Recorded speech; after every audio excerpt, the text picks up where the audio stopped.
The best way kung medyo naguguluhan ka na sa dinadaanan mo. Check out Moto.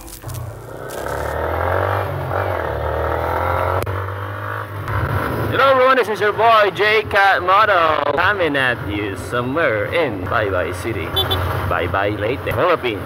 Yep, so today is Sunday, January 6, 2019. Happy New Year everyone, para akong radio DJ on the mix 105.0. So today is Sunday, as I've said, hapon na. Mabas lang para makapagmotor at makapagmoto. It's been 2 days na successive yung trabaho. So I need some time to relax. Lately, I've noticed na may mga motor na ninanakaw. It's probably because maulan.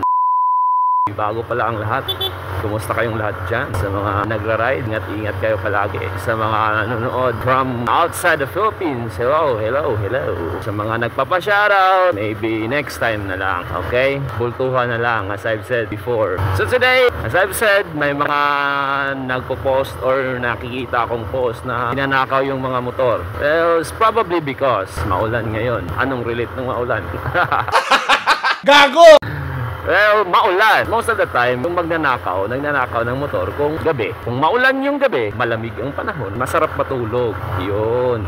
Mahimbing yung tulog ng mga tao. Pag mahimbing yung tulog ng mga tao, syempre, may mga nag-iisip ng masama sa mga motor nyo. Lalo na kung motor nyo mamahalin or maraming accessories. But most of the time, ninanakaw talaga is yung di kalakihan na motor. Mahirap na kasi malaki, mas complicated na nakawin. Now, if you notice, mga underbones, especially those, masakit sa mata yung puno ng accessories. Siyempre, pag puno ng accessories, kahit nga mga side mirror tulad nito, nanakaw tinatanggal. Ano pa kaya yung buong motor? Diba? That's something na you really have to consider when trying to park your motorcycle, kahit nga sa bahay lang. Dapat ingatan nyo pa rin. Yung post na nakita ko, I think 2 or 3 days ago, it was an R3, Yamaha R3, ninakaw. So, twisties muna. Advertisement.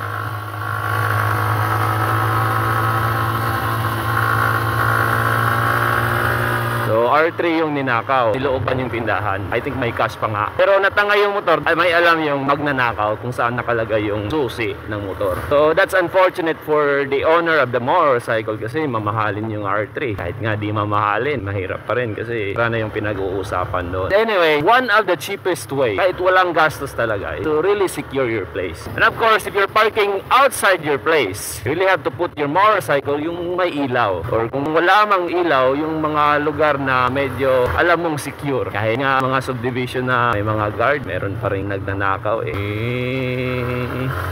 So may nauna na sa atin na naka-Aerox rider din. I don't know who that person is, but ride safe sa'yo. Lalo na dito sa mga twisties na to, medyo may mga hazard sa daan, basa, mga gravel. Now the second, what the heck, wire? The second tip is for you to at least add some safety feature. Yung alarm lang, parang iubra yung alarm lang. So nape-prevent siya ng mga magnanakaw, but not necessarily 100%. Kasi matalino rin naman yung mga magnanakaw na iba, di ba? So this is my way of preventing magnanakaw on my motorcycle. Way back 2015 when I got this motorcycle. I know it's not the conventional way. Baka may iba sa inyo na ano din yung ginagawa. But this is what I do. So bale, yung ginawa ko is I bought a candado like this one right here. And as you can see, may mga butas yung this. Siguraduhin mo lang na nag-fit yung butas sa kandado mo. So all you need to do is to put this right here sa mga butas dito. Siguradong di na iikot yan.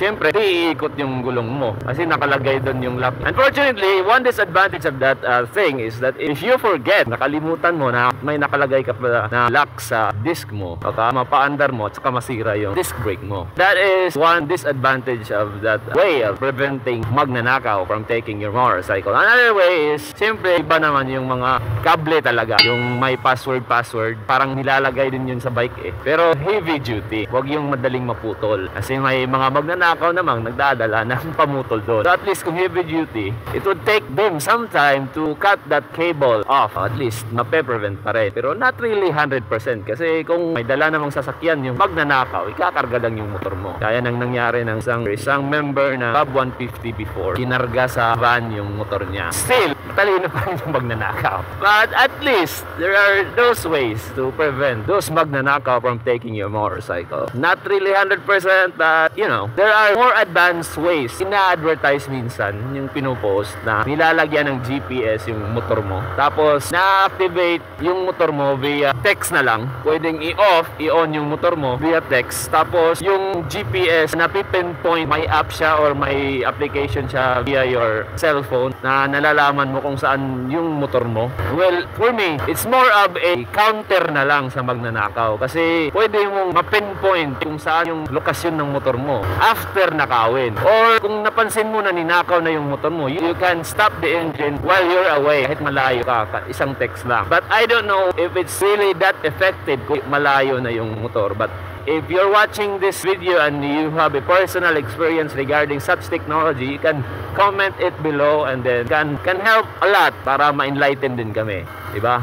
1 bar na lang tayo. What the heck? Since medyo more on common sense naman yung mga prevention ng pagnanakaw ng motor, iwas nakaw sa ating mga motor, I would be sharing something naman na maiba. This is one of our experiences way back when we were looping. We were in Mindanao during that time. Before looping, before traveling, I was assigned to study the map and familiarize sa mga lugar na dadaanan namin. Unfortunately, morning, March 25, we were leaving from Davao City around 7 a.m. and then papunta kami ng General Santos. We arrived at General Santos mga 9 a.m. Doon kami nag-agahan. And after that, we proceed to Pagadian City. So right before Pagadian City, before reaching Pagadian City, you will be traversing the area, medyo critical na area, which is in Maguindanao part. Now, unfortunately, after, I think, Coronadal, somewhere after General Santos, traversing na kami. I was insisting na dito kami dadaan. Unfortunately, the map that we were using, the offline maps and navigation na ginagamit na kasama naming veteran na when it comes to riding, yung tinuturo na map is going towards somewhere else. Shortcut siya,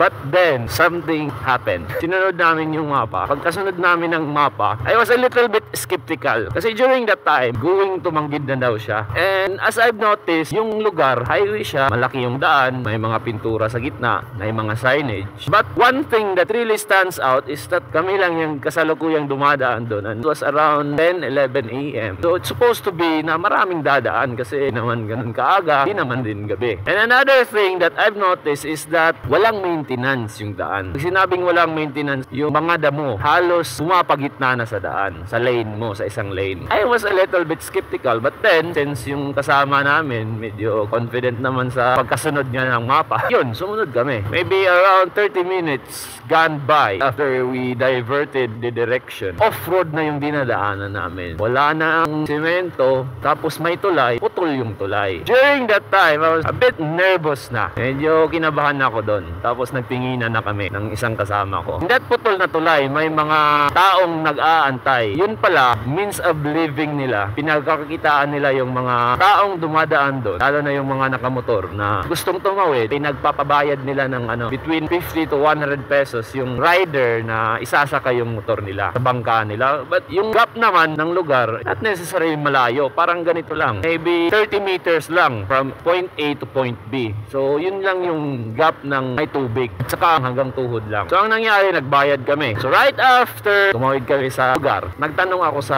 isang tao doon, "Boss, anong lugar to?" And then he told me that, if I'm not mistaken, barangay is Barurao. Nabahan na kami. Kasi sabi niya, Maguindanao. Yung kasama naming medyo di alam yung nangyayari. Nasira yung, parang may nasira na part sa motor niya. Pinagkukumpuni pa niya. Nauna na kami sa kanya. Kasi pagkasabing Maguindanao, yung pumasok sa isip ko is Maguindanao as SAF 44. Siyempre, wala na kami tanong-tanong. Larga na, naiwan yung isa. Sumunod na lang. So, after the loop, I checked the place and it was definitely a barangay away lang from naganapan ng SAF 44. Maybe around 500 meters lang siguro or 1 kilometer away. Tapos yung river na pinagtawiran ng mga motor motor namin. I guess that's the place na nagtakasan ng iba. Yung nakasurvive, doon sila dumaan para makatakas. The moral lesson on that story right there is that you really can't trust 100% on technology. Yes, it is advanced. Yes, it can help us a lot as far as riding is concerned. But then again, hindi siya 100% reliable. So, the best way, or as far as riding is concerned, the best way kung medyo naguguluhan ka na sa dinadaanan mo, tumigil ka at magtanong ka sa locals. Unfortunately, during that time, wala namang locals na mapagtatanungan namin because parang deserted na area yung dinadaanan namin. Wala na talagang. Medyo may mga bahay pero malalayo. Hindi siya ganun kalapit sa highway. Wala kang taong makikita along the highway. So I guess that's the moral of the story right there. So I guess I have to end this motor vlog right here kasi medyo madilim na. May sunset na. Before ending this episode, I have to leave you with this poem. Roses are red, violets are blue. If you want to keep your motorcycle safe, be vigilant, bro. So that's about it. This is your boy J Moto saying you bye-bye. Wala nga pala akong second angle. Sira yung mount ko dito eh. That's about it. This is your boy J Moto saying you bye-bye.